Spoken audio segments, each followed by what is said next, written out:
Okay, you're in your Filmic app. And I'm gonna hit record so I can get this in 4K so you guys can see it. So right now, normally when you get it, you know, you have everything set. This is your aperture.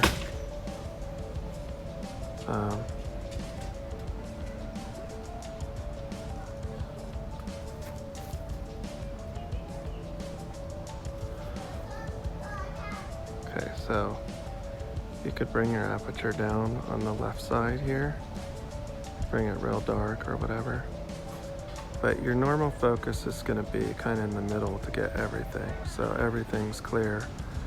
But so if you want to do depth of field, what you do is you bring the focus all the way down to this line, and everything that's in front of it will be clear, everything back of it will not. So then if you want the back to be clear and then these flowers in the front will be blurry, then you bring it all the way to the next line. So now the back is clear and the front is blurry. So that's how you switch between focus ranges.